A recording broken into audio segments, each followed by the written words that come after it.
Hi, I'm Michael Rowley, Editorial Director of Del Rey, and I'm delighted this evening to welcome Django Wexler, one of our fantastic authors, to talk about his books. Django, how are you today? I'm pretty good. Hi, YouTube. Excellent. So can you introduce the Shadow Campaign series to our audience and tell them a little bit about the novels and the characters and the setting? Okay. So the Shadow Campaigns is set in a kind of secondary world Napoleonic Wars type of setting. So the technology level is about 1800. So it's muskets and cannons and cavalry charges and all that exciting stuff. The first book, The Thousand Names, starts with a sort of tiny colonial army in a desert country called Kandar, and there's been a rebellion, and they've been sort of almost driven out of the country, and then a new commander arrives to take over, and everyone expects him to go home with his tail between his legs, but instead he tries to actually win the campaign, much to everyone else's surprise, and manages to do it because he's a genius. It sort of follows. It was originally designed to be like something like a fictional Napoleonic Wars, Napoleon Bonaparte's life, but it kind of diverged into its own thing. So you've got the characters are Janus, who is the new commander, who is a sort of mysterious figure who knows about magic. Magic in this world is very kind of hidden, and almost nobody knows that it's real, but he does. And his actual objective is unknown as of the present, but he's working towards something. Winter is a young woman who ran away to join the army, disguised as a man, and so in the first book, she's sort of in hiding in the ranks, and then accidentally gets promoted and does rather well as a leader, and so somewhat to her chagrin, finds herself sort of rapidly accruing more responsibility. And then Marcus Devoir is the sort of second in command of the colonials, the army, and he is the one who mostly has to deal with Janus and his I don't know what to call it. His shenanigans is what I want to say, because Janus is he's very dramatic in his manner, and so he kind of torments poor Marcus. They have an odd relationship.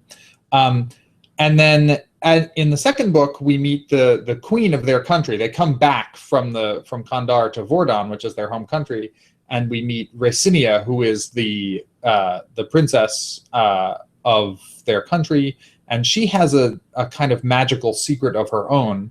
And then their king is dying, and so that kicks off a whole bunch of stuff that happens in book 2. So, and then we're going on. I'm working on book 4 now, and there's going to be 5 total. So hopefully that'll bring everything to a nice conclusion. One of the things I found really interesting, and what excited me when I first read the manuscript of book 1, The Thousand Names, was the relationship between Winter, Marcus, and Janus, which I think you managed to develop 3 really, really different but very, very complementary characters. And I wondered if you just say a little bit about how you managed to create those 3 characters and make them work together so well.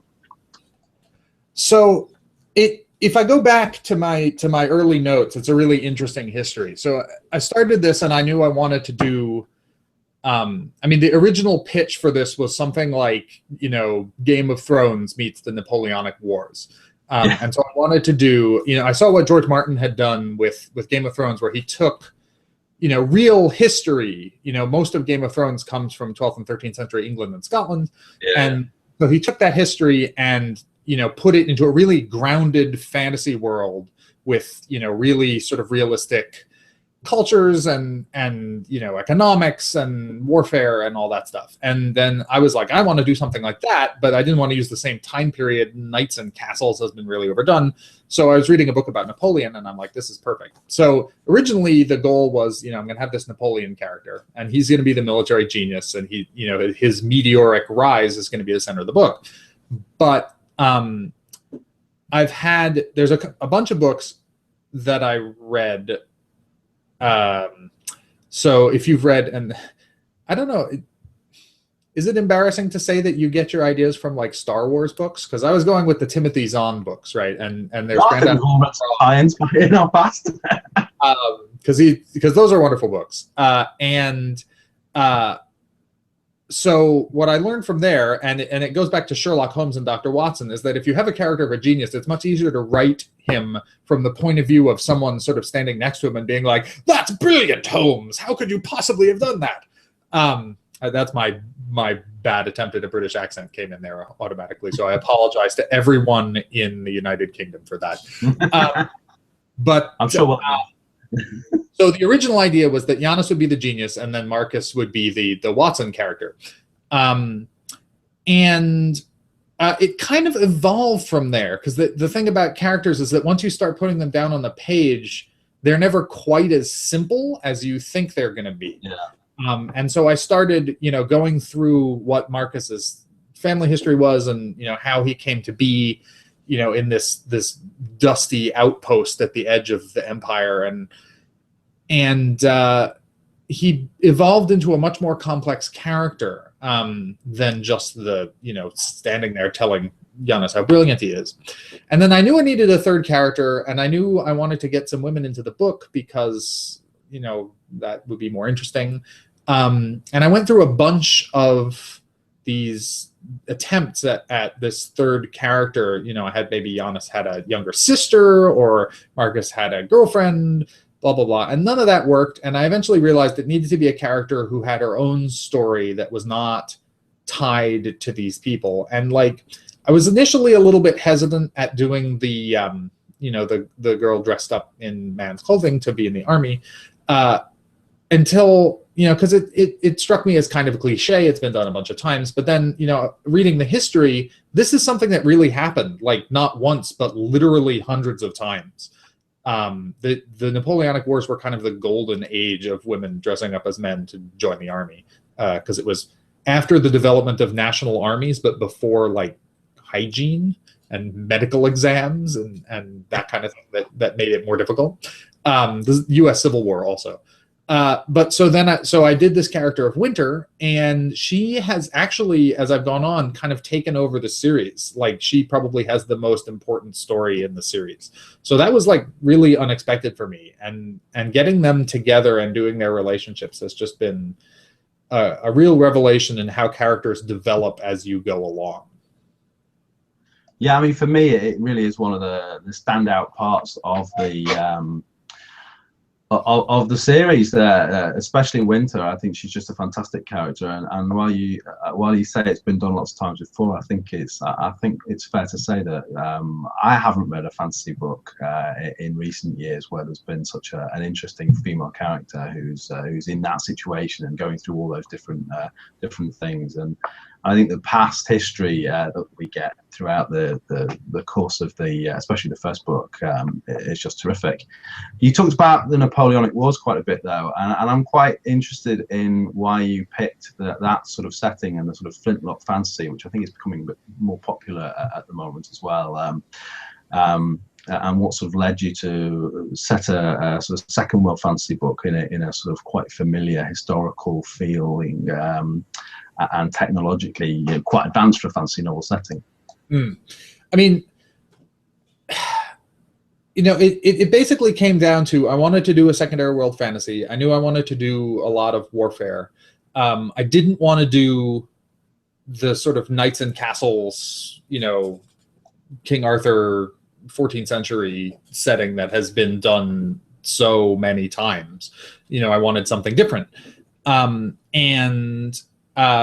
I guess that, it comes down to chance in a sense that I was playing war games. I had a wargaming group in Pittsburgh, with my friends Jim Naughton and Neil Altman, and we were playing Napoleonics. And so we were playing Napoleonic War battles, and Jim, I didn't know that much about it, and Jim lent me a book called The Campaigns of Napoleon by David Chandler, which is a fantastic book. Chandler's an amazing writer, and I've heard of that, and apparently it's really hard to get hold of, isn't it? Copies are like super expensive. Pounds for a second-hand copy, and go to your local library and ask them, and get them to do it. Is probably the best way. But he's such a great writer that he makes this sort of history seem as interesting as any novel.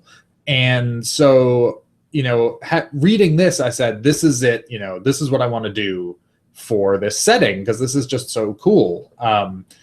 And that, that's basically where it came from. I thought it made for an interesting change. It's a little less heroic than your sort of typical epic fantasy. The characters are a little more down to earth. There's no hero out front on his charger with his armor and his lance fighting the Dark Lord head to head. That doesn't work in a kind of muskets and cavalry setting. That guy would just get shot, and that would be the end of it. So it leads to a little bit, more down to earth, sort of a little grittier, I guess, but not too grim, I hope, setting going on with. And it also lets you do some interesting things with technology and with society. We can talk about colonialism. We can talk about, if you want to talk about gender issues, which actually have obviously become a big deal in this book, that's a different setting in an 18th century setting than it is in like a 14th century setting.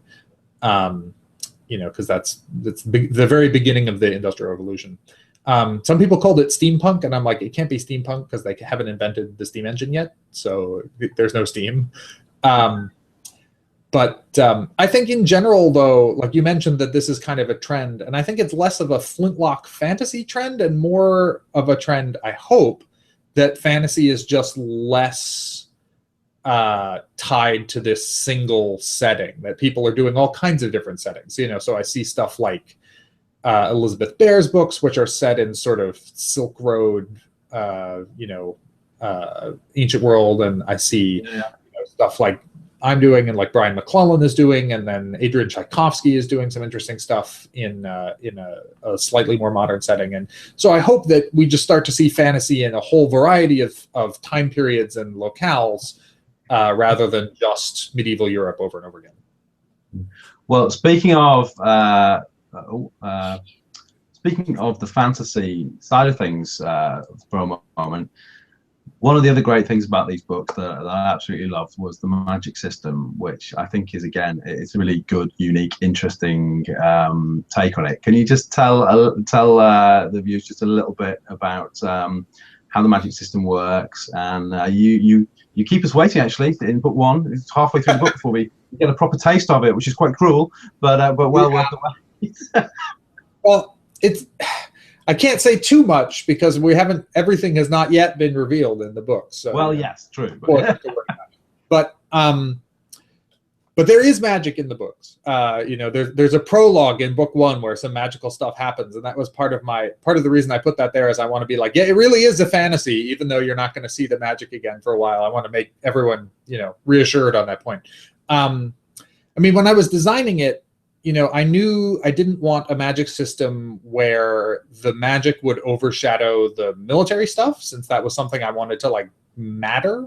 So if you look at a book like, say, Stephen Erickson's Malazan Book of the Fallen, sometimes the military side of it can feel a little irrelevant because everything's really decided by these demigods who can annihilate whole armies with a wave of their hand, which is great, and those books are great, but that's not what I was shooting for in these books. So the magic is much more subtle. It's very personal, and so someone who has magic might be able to fight 10 people, but not 1,000 or 10,000.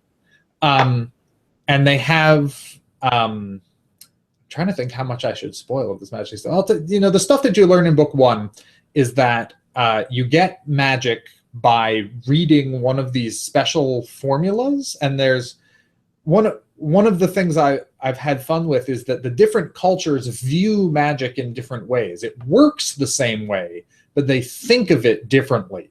So one group thinks of this as you read the name of a demon and it summons the demon to live inside you.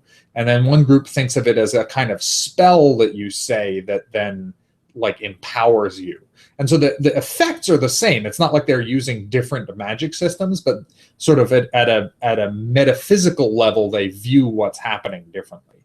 But the idea is that you read this formula and this thing comes and it lives in your body.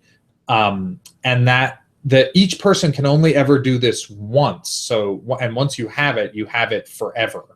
And each thing, each spell or each demon or whatever you want to call it, can only be used by one person at a time. And so the magic is very personal in that way. It's very much, each person has their thing and that's it. You don't learn a whole spell book full of spells. And then in the culture that we think of as home in these books, the Vordenai culture, there's this, they have a church that has been working very hard to get rid of magic and has succeeded to the point where most people think of it as a kind of myth. The average person doesn't believe in demons and wizards anymore. And so it's kind of shocking when Marcus and Winter learn that, oh, holy crap, this is real, right? This is still something that happens. And so that was fun because that lets me create a kind of 18th century society that doesn't really have a big magical element to it, and then you can unleash these magical characters on it and they cause havoc. And the last section of book one is well worth the wait. Speaking of book one, so we've got 3 books out so far, and you've also written 2 ebook shorts, a short story and a novella.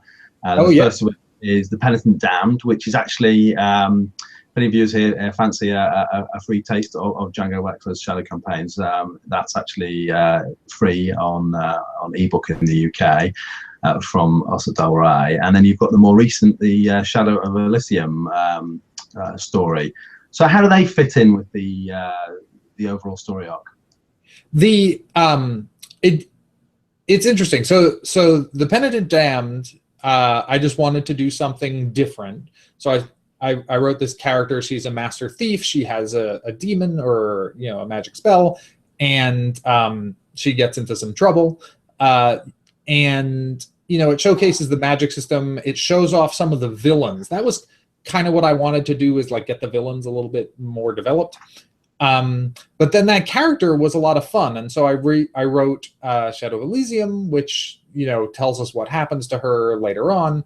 And now actually I'm working hard on book 4 right now, and those characters have just made an appearance. So they will eventually blend into the main story. So the side stories are not required. I don't want anyone to miss out because they haven't read them. But for people who have read them, you'll get to that point in book 4, and you'll be like, oh, I know who that is, and that should hopefully be fun. And there may be a 3rd novella. I know I want to write one. The question is whether I have time. So someday maybe. I will get there. There's a gap in the plot that needs to be filled. And I would like to fill it, but I have a pretty busy schedule. And we should also mention, though, your very busy schedule is that you're not just writing books for us.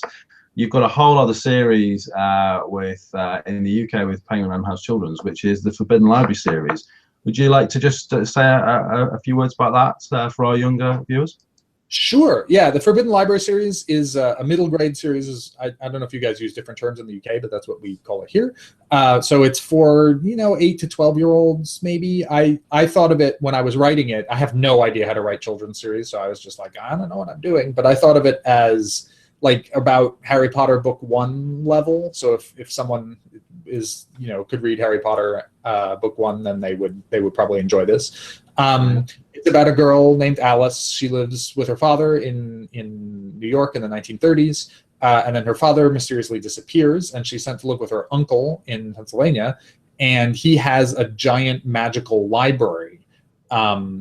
and she ends up sneaking into the library and discovering that she is a reader. She has the magical power to activate these books, magical books of various kinds. And obviously this immediately gets her into trouble. And so she has to deal with that. And it's interesting. The basic concept for that series is, again, it comes from Harry Potter, which obviously was formative for me. I read Harry Potter back when I was younger, probably older than it was intended, but I still loved it, even though I was probably a late teenager when I read it. And I think of it as the sketchy Dumbledore scenario, because if you think about Dumbledore in Harry Potter, he's really kind of, if you weren't really sure that he knew he had everybody's best interests at heart, then you'd be like, what are you doing, Dumbledore? Why are you sending, little kids into horrible danger without, helping? Why are you concealing information from them? And then, they almost get killed over and over and over again. Like, why aren't you doing these things as a responsible adult? And so, but of course, in Harry Potter, we know Dumbledore's a good guy, so that the question never comes up. And so my idea was to write this story with this girl, and she has magical powers, and people tell her that she's special, but she's never quite sure that they have her best interest at heart and aren't just kind of using her for their own ends. Your quest is you have to go do this, and she's like, why do I have to go do it? Who are these people that I'm fighting, and why are they the bad guys? So it's that. It's got a little bit of sort of darkness and ambiguity to it. And I had a lot of fun with that. So, well, that's brilliant. So that's the Shadow Campaigns and the Forbidden Library series. I had a couple more questions. Perhaps most importantly, I've seen you talk about this on Reddit and various other things, but why are cats so important to fantasy writers? And are you yourself under the paw? I am, obviously. The cats are almost required of fantasy writers. If you don't have a cat when you publish a book, then the publisher will provide you one. It's required in the contract. No, don't tell people that. Don't tell people. I don't know how it works in the UK. In the US, this is the standard. Your contract says, here is your standard issue cat. Yeah, I don't know. We like cats. It's a geek thing. We're all. I've noticed it's one of the big similarities between computer programmers, which is what I kind of was in a former life, and fantasy science fiction people, is that they all like cats. There are some dogs around, but mostly cats. I think we could be equal opportunity, likers of cats and dogs, I think. But yes, and one last question, and I thought this might be of interest to people, is because I know you're a big fan of games, as am I. What's your current favourite board game, your current favourite TV show, and your current favourite recent movie? Okay. Current favorite board game. Gee, I mean, I wish I could take the webcam downstairs because I have stacks of board games. Doesn't have to be a new one. Just whatever you like at the moment best. It's terrible. Current favorite board game. There's a game called Codenames that just came out that's very popular now. That is, I think it's really a brilliant design. It's a kind of party game. If you know Apples to Apples, it's not quite as casual as that. And I think of it as it's a game that feels like a real game. Like you can actually win it, which in Apples to Apples is just kind of everybody having fun.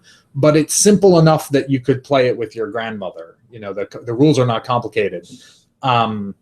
And that's really unique in board game land. A lot of these heavy games are not the kind of thing I'd break out when I'm home on family vacation. Just recently I played Blood Rage, which is a Kickstarter game that I got a few weeks ago, and is about Viking clans trying to accumulate glory in the shadow of Ragnarok. And that was actually really good. I was expecting that to be kind of longer and more heavyweight. It's one of these area control games where you're fighting over a map, but the mechanics are really clever and elegant, and it doesn't take too long. So that was sort of like a real surprise. It was really good. If I had to pick a favorite of all time, it might be something like Seven Wonders, which I just love. Okay. I've played it. You know, it's hard because the games that are my favorites of all time maybe don't get as much play because I've played them over and over and over again until I'm like, well, let's find something new. But Seven Wonders is an amazing game. TV shows, I haven't been watching much TV recently. What I'm really excited about is The Expanse, which is coming out here on the Sci-Fi Channel and on video on demand. I don't know if you guys are getting it on actual. We'll get it on Sci-Fi probably a little bit after you guys do. Sometimes they're quite close together. Sometimes they're a few weeks or months apart. And I'm sure you can do the video on demand versions also. I'm sure. It'll be streaming in various ways. But I love those books. James Corey, who is actually Ty Frank and Daniel Abraham, is a great writer, and I'm eagerly awaiting new books, and everything I've seen. Obviously, I haven't seen it yet. I think they showed one at Comic-Con as a preview, but I wasn't at Comic-Con this year. But everybody I've talked to says it's great, and it'll be great to see some real science fiction, because this is reasonably hard science fiction. Yeah, I mean, I've read the first couple of books and they're great, and the TV show looks. I've seen the trailers, which look very promising. So that looks fantastic, and they have a great world. They're very good about. It's not just like all white Americans dudes in space. Like there's all kinds. There's one of my favorite characters is this. She's sort of an Indian grandmother figure who's a politician, and she's like incredibly foul-mouthed and she's just wonderful. And I'm so happy they're putting her in the first season because she appears in the second book, but the first season of the show is like a combination of the first two books. So we'll get to see her, and she's great, and they've got a great actress. So I'm really looking forward to that. I can't say that it's my favorite because I haven't seen it, but it may well be in another month. I think the first episode comes out streaming in 2 weeks. So pretty soon, yeah. So look forward to that. And then movies, I don't know. What was the last movie I saw? I mean, this year it's got to be Mad Max, right? Mad Max Fury Road is just amazing. That was pretty good. Or The Martian. The Martian is. We like to hear about The Martian, yeah. Really solid movie, yeah. Well, I love the book. The Aries 3 hats sitting up there on my bookcase, but and the movie, is great. I think the movie captures what made the book so good. It's the voice. It's Watney's sort of funny voice, and Matt Damon does a great job. So that's definitely up there. So yeah, either Mad Max Fury Road or The Martian would be my pick for favorite movies. Although, there's always Star Wars that's coming. We'll see. Well, yes. I was traumatized by the prequels, but maybe J.J. Abrams. I'm tentatively optimistic about. I like what he did with Star Trek, so I'm like you. I'm tentatively optimistic and looking forward to it. And I'm having fun. I really liked Chuck Wendig's Aftermath, which is one of the new Star Wars books, and so I'm having fun with those. So we'll see. I'll be there. They've got me buying tickets again. Well, Django, thank you so much for your time. I'm sure everybody's been really excited to hear about the Shadow Campaigns books and Forbidden Library. I should also add the 1,000 Names book, one of the Shadow Campaigns, is actually for a limited period, only £1.99 for UK readers at the moment on ebook.